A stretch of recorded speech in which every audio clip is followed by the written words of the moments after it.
ಕಲಬುರಗಿ ಜಿಲ್ಲಾ ಕೋರ್ಟ್ನಲ್ಲೇ ಜಡ್ಜ್ಗೆ ಹೃದಯಾಘಾತವಾಗಿ ಮೃತಪಟ್ಟಿದ್ದಾರೆ. 3ನೇ ಹಿರಿಯ ಶ್ರೇಣಿ ನ್ಯಾಯಾಧೀಶರಾದ ವಿಶ್ವನಾಥ್ ಮುಗುಟಿ ತಮ್ಮ ಚೇಂಬರ್ಗೆ ಬಂದ ತಕ್ಷಣವೇ ಎದೆನೋವು ಕಾಣಿಸಿಕೊಂಡಿದೆ. ತಡ ಮಾಡದೆ ವಾಹನ ಚಾಲಕನ ಜೊತೆ ಕಲಬುರಗಿ ಜಯದೇವ ಆಸ್ಪತ್ರೆಗೆ ತೆರಳಿದ್ದಾರೆ. ಆದರೆ ಜಯದೇವ ಆಸ್ಪತ್ರೆಯಲ್ಲಿ ತಪಾಸಣೆ ನಡೆಸಿದಾಗ ಮೃತಪಟ್ಟಿದ್ದಾರೆಂದು ವೈದ್ಯರು ತಿಳಿಸಿದ್ದಾರೆ.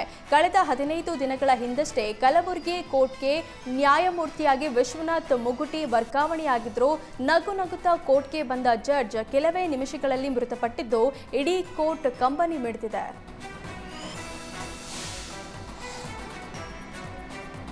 ಲಾರಿ ಮತ್ತು ಬೈಕ್ ನಡುವೆ ನಡೆದ ಅಪಘಾತದಲ್ಲಿ 2 ಯುವ ಡ್ಯಾನ್ಸರ್ಗಳು ಮೃತಪಟ್ಟ ಘಟನೆ ನೆಲಮಂಗಲ ನಗರದ ಕುಣಿಗಲ್ ಬೈಪಾಸ್ನಲ್ಲಿ ನಡೆದಿದೆ. ವೇಗವಾಗಿ ಬಂದ ಲಾರಿ ಬೈಕ್ಗೆ ಡಿಕ್ಕಿ ಹೊಡೆದ ಪರಿಣಾಮ ಸ್ಥಳದಲ್ಲಿ 2 ಮೃತಪಟ್ಟಿದ್ದಾರೆ. ಬೆಂಗಳೂರಿನ ಶ್ರೀರಾಂಪುರದ 22 ವರ್ಷದ ಪ್ರಜ್ವಲ್ ಮತ್ತು 21 ವರ್ಷದ ಸಹನಾ ಮೃತ ದುರ್ದೈವಿ. ಕೆಲ ಸಿನಿಮಾಗಳಲ್ಲಿಯೂ ಪ್ರಜ್ವಲ್ ಮತ್ತು ಸಹನಾ ನಟಿಸಿದ್ರು. ಕುಣಿಗಲ್ನಿಂದ ಬೆಂಗಳೂರಿಗೆ ಬರ್ತಿದ್ದ ವೇಳೆ ಅಪಘಾತ ಸಂಭವಿಸಿದೆ. ಸದ್ಯ ಲಾರಿ ಸಮೇತ ಚಾಲಕನನ್ನ ಪೊಲೀಸರು ವಶಕ್ಕೆ ಪಡೆದಿದ್ದಾರೆ.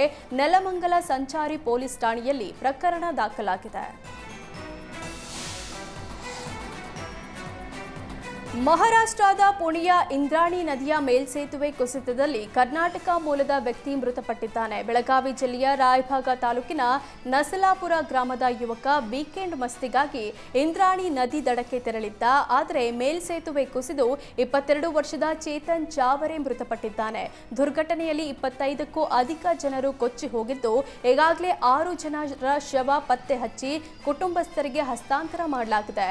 ರಾಯಭಾಗ ತಾಲೂಕಿನ ನಸಲಾಪುರ ಗ್ರಾಮದಲ್ಲಿ ಚೇತನ ಅಂತ್ಯಕ್ರಿಯೆ ನಡೆದಿದೆ. ಪುಣೆಯ ಖಾಸಗಿ ಕಂಪನಿಯಲ್ಲಿ ಕೆಲಸ ಮಾಡುತ್ತಿದ್ದ ಚೇತನ್ ಸ್ನೇಹಿತರ ಜೊತೆಗೆ ಇಂದ್ರಾಣಿ ನದಿ ವೀಕ್ಷಣೆಗೆ ತೆರಳಿದ್ದ.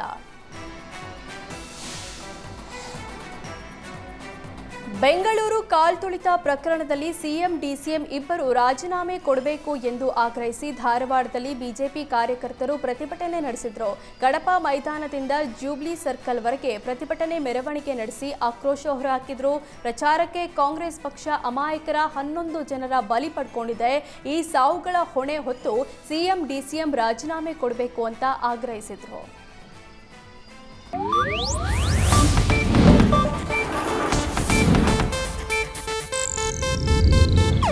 ಇದು ಏಷ್ಯಾನೆಟ್ ನ್ಯೂಸ್ ನೆಟ್ವರ್ಕ್ ಪ್ರಸ್ತುತಿ.